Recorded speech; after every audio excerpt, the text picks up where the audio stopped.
Humanity is beginning to see beyond the veil that has covered its reality for centuries, and the power they have to change the system. Now I'm going to discuss how we would look for a new law. In general, we look for a new law by the following process. First, we guess it. Then we well, don't laugh, that's really true. Then we compute the consequences of the guess to see what, if this is right, if this law that we guessed is right, we see what it would imply, and then we compare those computation results to nature, or we say compare to experiment or experience, compare it directly with observation to see if it works. If it disagrees with experiment, it's wrong. In that simple statement is the key to science. It doesn't make a difference how beautiful your guess is, it doesn't make a difference how smart you are who made the guess, or what his name is. If it disagrees with experiment, it's wrong. That's all there is to it. It's therefore not unscientific to take a guess, although many people who are not in science think it is. For instance, I had a conversation about flying saucers some years ago with laymen. Because I'm scientific, I know all about flying saucers. So I said, I don't think there are flying saucers. So my antagonist said, is it impossible that there are flying saucers? Can you prove that it's impossible? I said, no, I can't prove it's impossible. It's just very unlikely. That, they say, you are very unscientific. If you can't prove it impossible, then how can you say it's likely, that it's unlikely? Well, that's the way, that is scientific. It is scientific only to say what's more likely and less likely, and not to be proving all the time possible and impossible. To define what I mean, I finally said to him, listen, I mean that from my knowledge of the world that I see around me, I think that it is much more likely that the reports of flying saucers are the results of the known irrational characteristics of terrestrial intelligence rather than the unknown rational efforts of extraterrestrial intelligence. It's just more likely, that's all. And it's a good guess. And we always try to guess the most likely explanation, keeping in the back of the mind the fact that if it doesn't work, then we must discuss the other possibilities. There was, for instance, for a while, a phenomenon called superconductivity. There still is the phenomenon, which is that metals conduct electricity without resistance at low temperatures, and it was not at first obvious that this was a consequence of the known laws with these particles, but it turns out that it has been thought through carefully enough, and it's seen, in fact, to be a consequence of known laws. There are other phenomena, such as extrasensory perception, which cannot be explained by this known knowledge of physics here, and it is interesting, however, that phenomenon has not been well established, and that we cannot guarantee that it's there. So if it could be demonstrated, of course that would prove that the physics is incomplete, and therefore it's extremely interesting to physicists, whether it's right or wrong, and many, many experiments exist which show it doesn't work. The same goes for astrological influences. If it were true that the stars could affect the day that it was good to go to the dentist, then, as in America we have that kind of astrology, then it would be wrong, the physics theory would be wrong, because there's no mechanism understandable in principle from these things that would make it go. And that's the reason that there's some skepticism among scientists with regard to those ideas. Now you see, of course, that with this method we can disprove any definite theory. If you have a definite theory, a real guess from which you can really compute consequences which could be compared to experiment, then in principle we can get rid of any theory. We can always prove any definite theory wrong. Notice, however, we never prove it right. Suppose that you invent a good guess, calculate the consequences, and discover that every consequence that you calculate agrees with experiment. The theory is then right? No, it is simply not proved wrong. Because in the future, there could be a wider range of experiments, you could compute a wider range of consequences, and you may discover then that the thing is wrong. That's why laws like Newton's laws for the motion of planets last such a long time. He guessed the law of gravitation, calculated all the kinds of consequences for the solar system and so on, compared them to experiment, and it took several hundred years before the slight error of the motion of Mercury was developed. During all that time, the theory had been failed to be proved wrong and could be taken to be temporarily right, but it can never be proved right, because tomorrow's experiment may succeed in proving what you thought was right wrong. So we never are right, we can only be sure we're wrong. However, it's rather remarkable that we can last so long. I mean, have some idea which will last so long. I must also point out to you that you cannot prove a vague theory wrong. If the guess that you make is poorly expressed and rather vague, and the method that you use for figuring out the consequences is rather a little vague, you're not sure, I mean, you say, I think everything's because it's all due to Muggles, and Muggles do this and that more or less, so I can sort of explain how this works. Then you see that that theory is good because it can't be proved wrong. If the process of computing the consequences is indefinite, then with a little skill, any experimental result can be made to look like an expected consequence. You're probably familiar with that in other fields. For example, A hates his mother.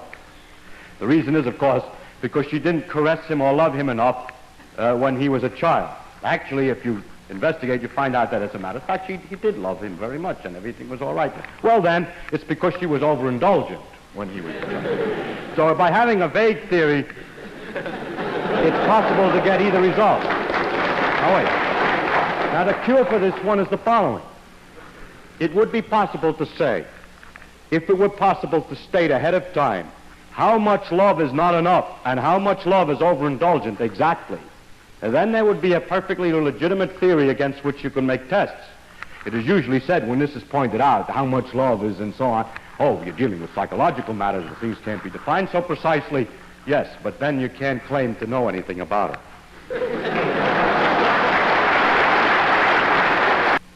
Now, I want to concentrate from now on, because I'm a theoretical physicist, I'm more delighted with this end of the problem, as to what goes or how do you make the guesses.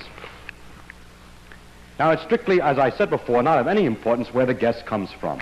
It's only important that it should agree with experiment, and that it should be definite as definite as possible. But you say, then, it's very simple. We've set up a machine, a great computing machine, which has a random wheel in it that makes a succession of guesses. And each time it guesses a hypothesis about how nature should work, computes immediately the consequences, and makes a comparison to a list of experimental results that it has at the other end. In other words, guessing is a dumb man's job. Actually, it's quite the opposite, and I will try to explain why. The first problem is how to start. You see, I'll start with all the known principles. But the principles that are all known are inconsistent with each other. So something has to be removed. So we get a lot of letters from people. We're always getting letters from people who are insisting that we ought to make holes in our guesses as follows. You see, you make a hole to make room for a new guess. Somebody says to you, people always say space is continuous, but how do you know when you get to a small enough dimension that there really are enough points in between? It isn't just a lot of dots separated by little distances. Or they say, you know those quantum mechanical amplitudes that you told me about, they're so complicated and absurd. What makes you think those are right? Maybe they aren't right. I get a lot of letters with such content, but I must say that such remarks are perfectly obvious and are perfectly clear to anybody who's working on this problem, and it doesn't do any good to point this out. The problem is not what might be wrong, but what might be substituted precisely in place of it. If you say anything precise, for example, in the case of a continuous space, suppose the precise proposition is that space really consists of a series of dots only, and the space between them doesn't mean anything, and the dots are in a cubic array. Then we can prove that immediately is wrong. That doesn't work. You see, the problem is not to change or to say something might be wrong, but to replace it by something, and that is not so easy. As soon as any real, definite idea is substituted, it becomes almost immediately apparent that it doesn't work. Secondly, there's an infinite number of possibilities of these simple types.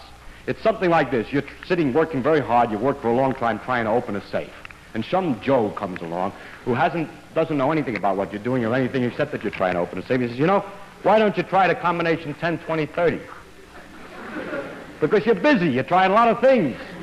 Maybe you already tried 10, 20, 30. Maybe you know that the middle number is already 32 and not 20.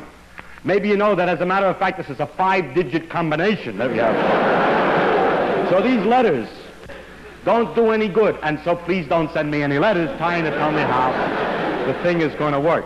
I read them to make sure that I haven't learned already thought of that. But it takes too long to answer them because they usually in the class try 10, 20, 30. Finally, we have another problem, which is the question of the meaning of the partial symmetries. I think I better leave that one go because of a shortage of time. Well, I'll say it quickly. These symmetries, like the neutron and proton, are nearly the same, but they're not, for electricity. Or that the law of reflection symmetry is perfect, except for one kind of reaction, are very annoying. The thing is almost symmetrical, but not. Now, two schools of thought exist. One who say it's really simple, they're really symmetrical. But there's a little complication which knocks it a little bit cockeyed. Then there's another school of thought which has only one representative, myself, which says, no, the thing may be complicated and become simple only through the complication. Like this. The Greeks believed that the orbits of the planets were circles. And the orbits of the planets are nearly circles. Actually, they're ellipses. The next question is, well, they're not quite symmetrical, but they're almost circles. They're very close to circles. Why are they very close to circles? Why are they nearly symmetrical? Because of the long, complicated effects of tidal friction, a very complicated idea. So it is possible that nature in our heart is unsymmetrical for these things, but in the complexities of reality, it gets approximately looking as if it's symmetrical. The ellipses look almost like circles. It's another possibility. Nobody knows. It's just guesswork. Now, another thing that people often say is that for guessing, two identical theories, suppose you have two theories, A and B, which look completely different psychologically, have different ideas in them and so on, but that all the consequences that are computed, are exactly the same. They say they even agree with experiments. The point is, though, that the two theories, although they sound different at the beginning, have all consequences the same. It's easy usually to prove that mathematically by doing a little mathematics ahead of time to show that the logic from this one and this one will always give corresponding consequences. Suppose we have two such theories, how are we going to decide which one is right? No way, not by science, because they both agree with experiment to the same extent. There's no way to distinguish one from the other. So the two theories, although they may have deeply different ideas behind them, may be mathematically identical, and usually people say then in science one doesn't know how to distinguish them, and that's right. However, for psychological reasons, in order to guess new theories, these two things are very far from equivalent, because one gives a man different ideas than the other. By putting the theory in a certain kind of framework, you get an idea what to change, which would be something, for instance, in theory A that talks about something that you say, I'll change that idea in here. But to find out what the corresponding thing is you're going to change in here may be very complicated. It may not be a simple idea. In other words, a simple change here makes maybe a very different theory than a simple change there. In other words, although they're identical before they're changed, there are certain ways of changing one which look natural, which don't look natural in the other. And therefore, psychologically, we must keep all the theories in our head. And every theoretical physicist that's any good knows 6 or 7 different theoretical representations for exactly the same physics, and knows that they're all equivalent, and that nobody is ever going to be able to decide which one is right at that level, but he keeps them in his head hoping that they'll give him different ideas for guessing. Incidentally, that reminds me of another thing, and that is that the philosophy or the ideas around the theory, a lot of ideas, you say, I believe there is a space-time or something like that in order to discuss your analysis, that these ideas change enormously when there are very tiny changes in the theory. In other words, for instance, Newton's ideas about space and time agreed with experiment very well. But in order to get the correct motion of the orbit of Mercury, which was a tiny, tiny difference, the difference in the character of the theory with which you started was enormous. Reason is, these are so simple and so perfect. They produce definite results. In order to get something to produce a little different result, it has to be completely different. You can't make imperfections on a perfect thing. You have to have another perfect thing. So the philosophical ideas between Newton's theory of gravitation and Einstein's theory of gravitation are enormous. The differences, rather, are enormous. What are these philosophies? These philosophies are really tricky ways to compute consequences quickly. A philosophy, which is sometimes called an understanding of the law, is simply a way that a person holds the laws in his mind so as to guess quickly at consequences. Some people have said, and it's true, for instance, in the case of Maxwell's equations and other equations, never mind the philosophy, never mind anything of this kind, just guess the equations. The problem is only to compute their answers so that they agree with experiment, and is not necessary to have a philosophy or argue or words about the equation. That's true in a sense, yes and no. It's good in the sense you may be, if you only guess the equation, you're not prejudicing yourself and you'll guess better. On the other hand, maybe the philosophy helps you to guess. It's very hard to say. For those people who insist, however, that the only thing that's important is that the theory agrees with experiment, I would like to make an imaginary discussion between a Mayan astronomer and his student. The Mayans were able to calculate with great precision the predictions, for example, for eclipses and the position of the moon in the sky, the position of Venus, and so on. However, it was all done by arithmetic. You count certain numbers, you subtract some numbers, and so on. There was no discussion of what the moon was. There wasn't even a discussion of the idea that it went around. There was only calculate the time when there would be an eclipse or the time when it would rise, the full moon, and when it would rise, half moon, and so on. Just calculating only. Suppose that a young man went to the astronomer and said, I have an idea. Maybe those things are going around, and there are balls of rocks out, like rocks out there. We could calculate how they move in a completely different way than just calculate what time they appear in the sky and so on. So, of course, the Mayan astronomer would say, yes, how accurate can you predict eclipses? He said, I haven't developed the thing very far. He says, but we can calculate eclipses more accurately than you can with your model, and so you must not pay any attention to this because the mathematical scheme is better. And there's a very strong tendency of people to say against some idea, if someone comes up with an idea and says, let's suppose the world is this way, and you say to him, well, what would you get for the answer for such and such a problem? And he says, I haven't developed it far enough. And you say, well, we have already developed it much further, and we can get the answers very accurately. So it is a problem as to whether or not to worry about philosophies behind ideas.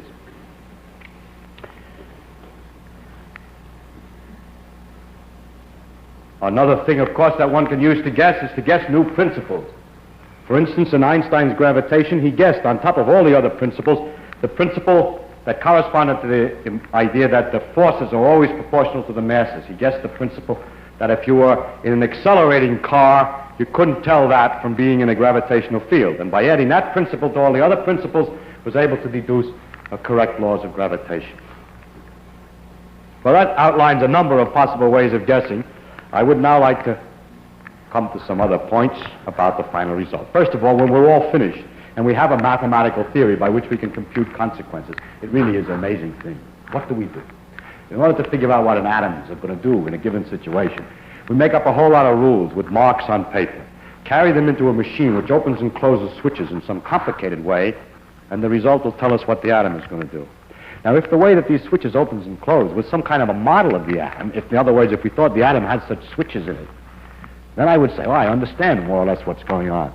But I find it quite amazing that it's possible to predict what will happen by what we call mathematics, which is simply following a whole lot of rules which have nothing to do, really, with what's going on in the original thing. So, in other words, the closing and opening of switches in a computer is quite different, I think, than what's happening in nature. And that is, to me, very surprising. Now, finally, I would like to say, one of the most important things in this guess, compute, consequences, compare, experiment business is to know when you're right. It is possible to know when you're right way ahead of computing all the consequences. of checking all the consequences. You can recognize truth by a beauty and simplicity. It's always easy when you've got the right guess and make 2 or 3 little calculations to make sure it isn't obviously wrong, to know that it's right. When you get it right, it's obvious that it's right, at least if you have any experience. Because what happens is that more comes out than goes in. That your guess is, in fact, that something is very simple. And at the moment you guess that it's simpler than you thought, then it turns out that it's right, if it can't be immediately disproved. Doesn't sound silly. If you can't see immediately that it's wrong and it's simpler than it was before, then it's right. The inexperienced and crackpots and people like that will make guesses that are simple all right, but you can immediately see that they're wrong. That doesn't count. And others, the inexperienced students, make guesses that are very complicated, and it sort of looks like it's all right, but I know it's not true, because the truth always turns out to be simpler than you thought. What we need is imagination, but imagination in a terrible straitjacket. We have to find a new view of the world that has to agree with everything that's known, but disagree in its predictions somewhere, otherwise it's not interesting. and in that disagreement agree with nature. If you can find any other view of the world which agrees over the entire range where things have already been observed, but disagrees somewhere else, you've made a great discovery. Even if it doesn't agree with nature, it's darn hard. It's almost impossible, not quite impossible, to find another theory which agrees with experiments over the entire range in which the old theories have been checked, and yet gives a different consequences in some other range. In other words, a new idea that is extremely difficult, takes a fantastic imagination. And what of the future of this adventure? What will happen ultimately? We're going along guessing the laws. How many laws are we going to have to guess? I don't know. Some of my colleagues say, well, science will go on, but certainly not, there will not be perpetual novelty, say for 1,000 years. This thing can't keep on going. We're always going to discover new laws, new laws, new laws. If we do, it'll get boring, that there are so many levels, one underneath the other. So the only way that it seems to me that what can happen in the future is first, either that everything becomes known, that all the laws become known. That would mean that after you had enough laws, you could compute consequences, and they would always agree with experiments, which would be the end of the line. Or it might happen that the experiments get harder and harder to make, more and more expensive, that you get 99.9% of the phenomena, but there's always some phenomenon which has just been discovered that's very hard to measure, which disagrees, and gets harder and harder to measure. As you discover the explanation of that one, there's always another one, and it gets slower and slower and more uninteresting. That's another way that it can end. But I think it has to end in one way or another. And I think that we are very lucky to live in an age in which we're still making the discoveries. It's an age which will never come again. It's like the discoveries of America. You can only discover it once. It was an exciting day when there was investigations of America. But the age that we live in is the age in which we are discovering the fundamental laws of nature. And that day will never come again. I don't mean we're finished. I mean we're right in the process of making such discoveries. It's very exciting. It's marvelous. But this excitement will have to go. Of course, in the future there will be other interests. There'll be interests of the connection of one level of phenomena to another, phenomena in biology and so on, all kinds of things. Or if you're talking about explorations, exploring planets and other things. But there will not still be the same thing as we're doing now. It'll be just different interests. Another thing that will happen is that if all is known, ultimately, if it turns out all is known or it gets very dull, the vigorous philosophy and the careful attention to all these things that I've been talking about will gradually disappear. The philosophers who are always on the outside making stupid remarks will be able to close in because we can't push them away by saying, well, if you were right, you'd be able to guess all the rest of the laws. Because when they're all there, they'll have an explanation for it. For instance, there are always explanations to why the world is three-dimensional. Well, there's only one world, and it's hard to tell if that explanation is right or not. So if everything were known, there would be some explanation about why those are the right laws.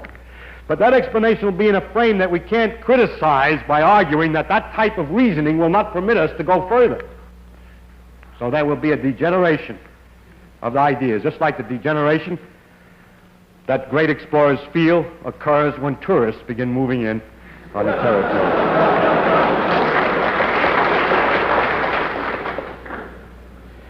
Now, I must say that in this age, people are experiencing a delight, a tremendous delight, the delight that you get when you guess how nature will work in a new situation never seen before. From experiments and information in a certain range, you can guess what's going to happen in a region where no one has ever explored before. It's a little different than regular exploration. There's enough clues on the land discovered to guess what the land is going to look like that hasn't been discovered. And these guesses, incidentally, are often very different than what you've already seen. It takes a lot of thought. What is it about nature that lets this happen, that is possible to guess from one part what the rest is going to do? That's an unscientific question. What is it about nature? I don't know how to answer it. And I'm going to give, therefore, an unscientific answer. I think it is because nature has a simplicity and, therefore, a great beauty. Thank you very much.